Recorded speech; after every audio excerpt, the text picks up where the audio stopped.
nhá, mỗi thôn cử ra một một lần nhảy là một nam một nữ, được chưa? Nam hoặc nữ đứng ở đầu bên này, nam hoặc nữ đứng đầu bên kia. Khi nam hoặc nữ nhảy từ bên này qua bên kia thì thay bao nhảy lại là được một lần. Sẽ tính đội nào về nhất thì lấy 1, 2, 3, lấy 3 đội, nhất nhì 3 thôi. Xong là lần thứ hai tiếp tục nam nữ nhảy như vậy nữa là lấy ra nhất nhì 3 nữa, bắt đầu chúng ta mới vào thi đấu tiếp vòng trong. Được chưa? Hiểu chưa? Rồi bây giờ đề nghị là thôn Na Hú cử ra một cặp trước, thôn Na Lưới cử ra một cặp trước, E Hăn một cặp trước và E Lưới Tư Giác một cặp nữ trước.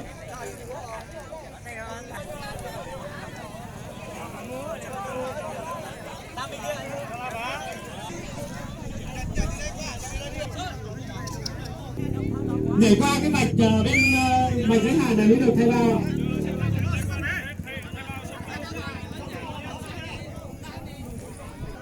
Một nam một nữ. Sau khi xong nhảy xong một lần thì chúng tôi lấy kết quả nhất nhì 3.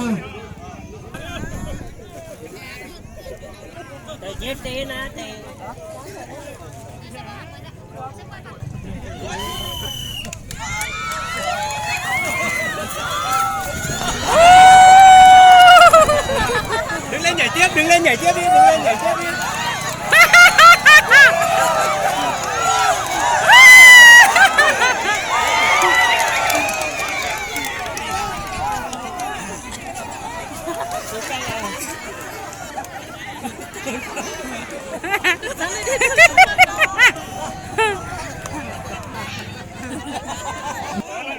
Xin là tập nhảy thứ hai.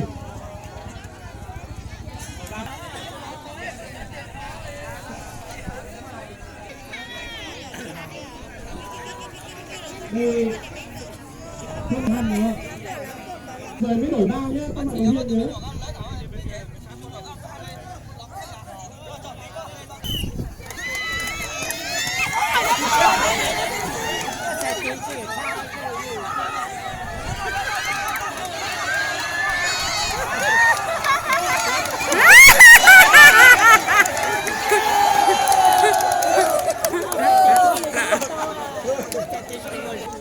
Đội lần đầu tiên là em Lưới này, về thứ hai là Na Hú và về thứ ba là E Hăn. Đây là trận đầu tiên. Giật, được chưa? Trận đầu tiên đấy, E Hăn này.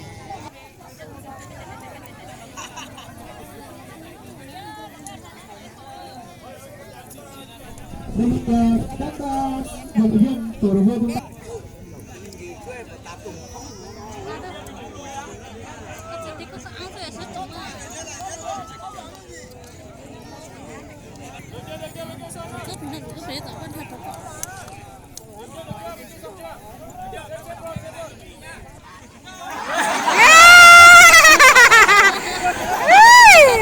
Cái tao choác quay đấy thì cái gì thả rồi.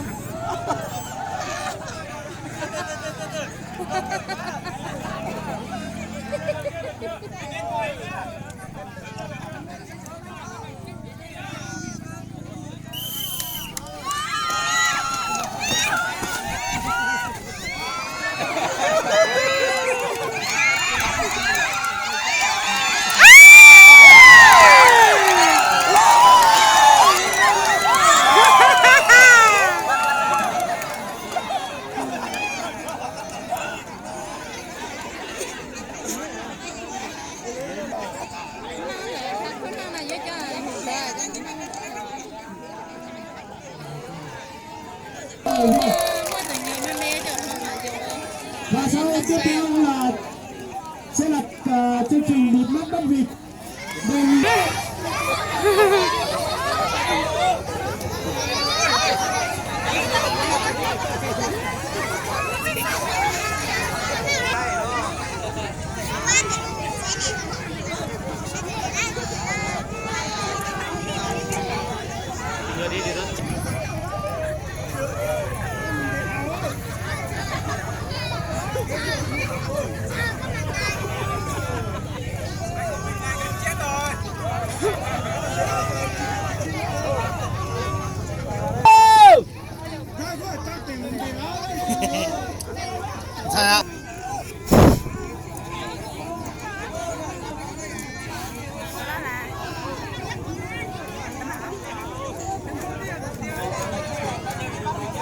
thứ hai lượt nữa một con chuối thứ hai.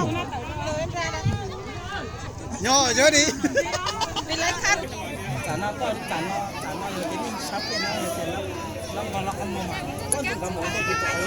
Khi môn thi Việt Lắp Bất Việt xong, chúng tôi sẽ tổ chức bế mạc và trao giải thưởng các môn thi đấu từ sáng giờ. Nên đề nghị tất cả bà con chúng ta ở đây sau khi môn Việt Lắp Bất Việt xong, chúng ta tiến về lại sân khấu để làm cái lễ bế mạc và trao giải thưởng cho các đơn vị đã giành giải trong buổi sáng ngày hôm nay.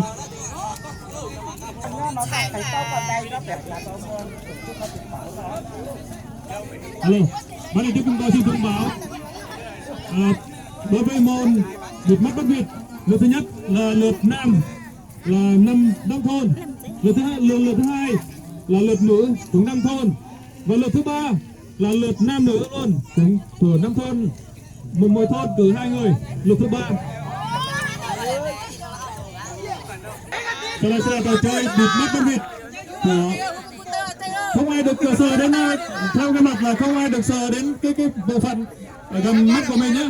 Ai mà chúng tôi phát hiện được ngày đấy sẽ bị loại và không được tiếp tục nữa. Trò chơi Việt Mắt Bất Việt bắt đầu.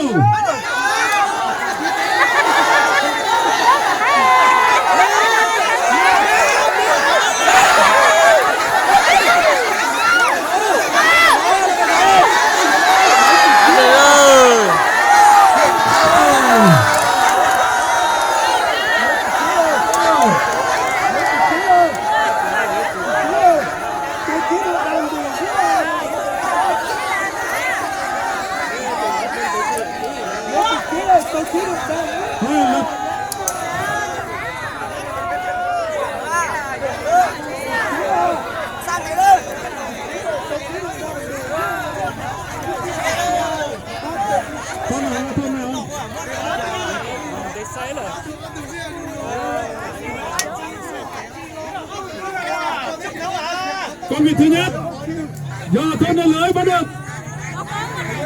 Và thứ hai sẽ là lật của chị em phụ nữ.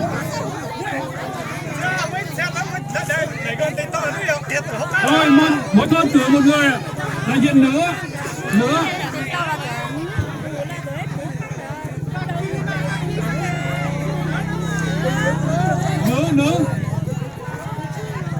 Mỗi thôn cử một người.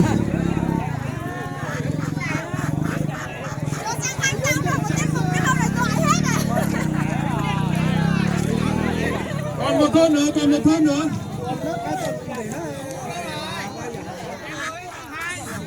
Còn một thôn nữa.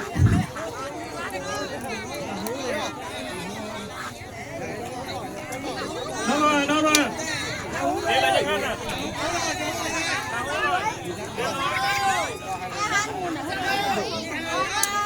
Cứ sát nào.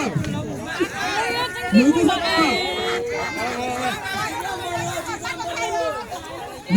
Rồi chị Kiều. Đang anh loại hết từ ăn tiếp rồi, đến tiếp cuối cùng.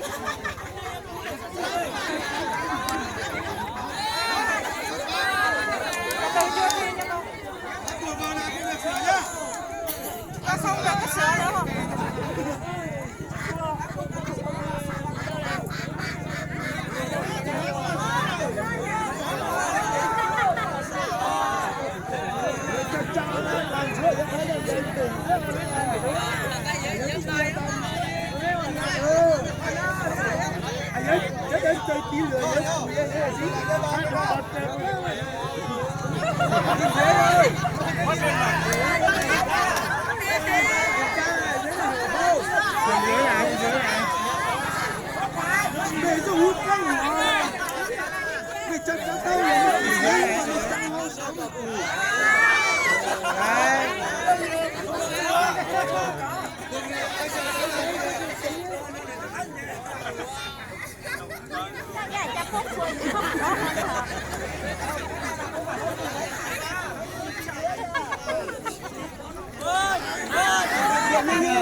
Thằng này chính Vĩ Khải mà.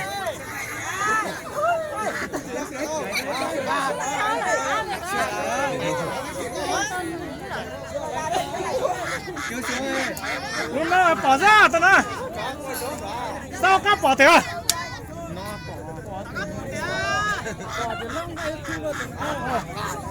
Bỏ nên để tao đừng nữa.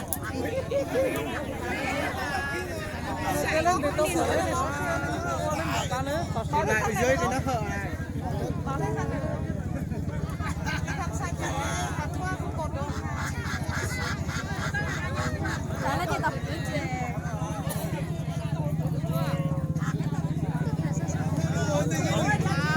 Chịu hơn một tí thôi, chỉ có một tí thôi. Vâng, lượt thứ hai, sắp sửa bắt đầu. Lượt thứ hai, bắt đầu. Đây này, đây này. Lên ra cái tía. Cô phải ra đâu, phải đâu.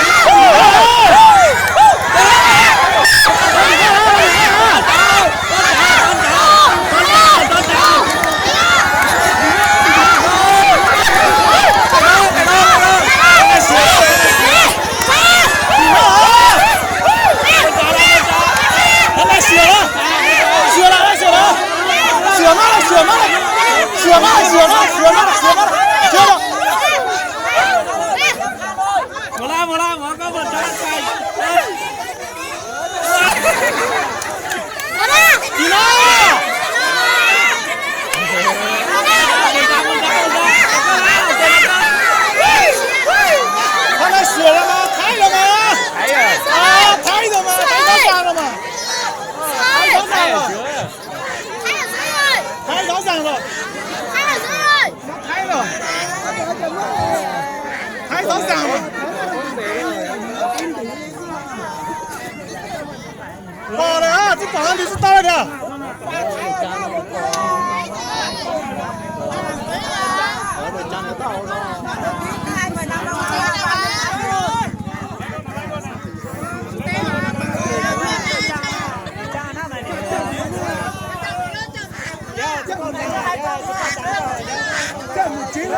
不写的。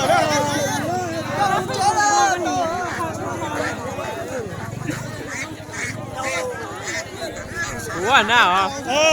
Cái Phú An này cái đấy tụi nó thì xuân tế nó tự nhiên là cái trả nó xe rồi cái trả đâu nó xe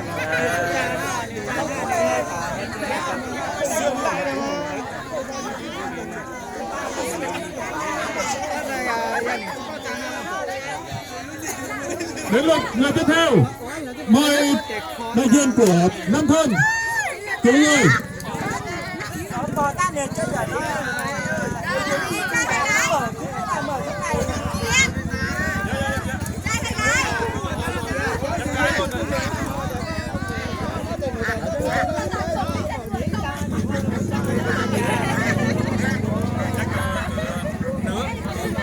Để có cha tốt thế hả? Sau lượt này là lượt để có cha nên mua xía số hả? Để xía số ủi hả? Mấy em nhỏ, mấy em nhỏ, ai mà bắt được công việc đó thuộc về người đó. Cái bé buồn tẻ. Ông anh bèo. Chùa á. Bà ta mấy cái tiền lắm mà. Cái bé chùa bé tiền lắm sao?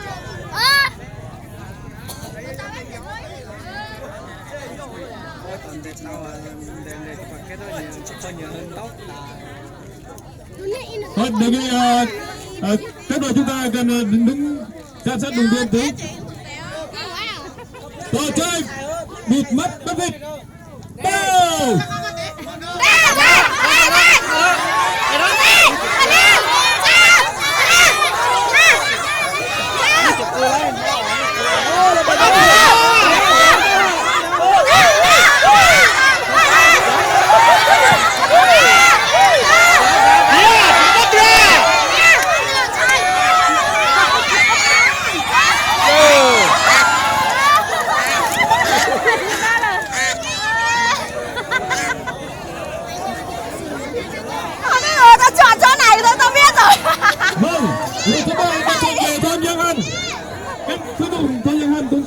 Người nhận được giải thưởng.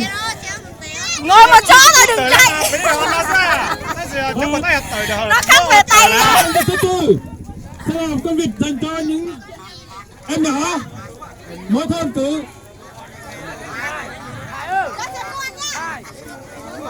Ừ, nhiều thế. Mỗi thôn cử một người thôi. Vì số lượng mỗi thôn một người.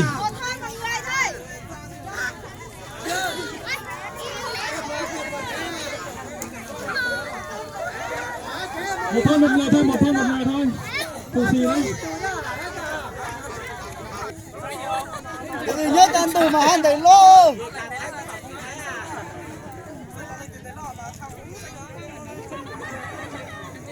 Vâng, trò chơi vịt bắt bắt vịt lượt thứ 4 dành cho dành cho mấy em. Bắt đầu.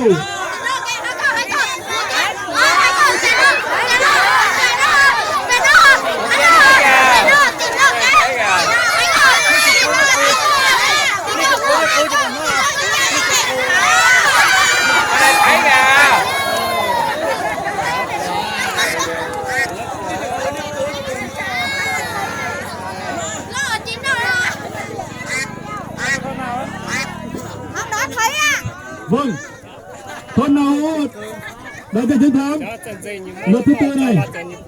Vâng, lượt thứ 4 là lượt kết thúc trò chơi vịt bắt vịt. Sau đây sẽ là lễ bế mạc các môn thi đấu của sáng ngày hôm nay. Và trân trọng kính mời bà con và vận động viên tập trung tại sân khấu để chúng ta tổ chức làm lễ bế mạc và trao giải.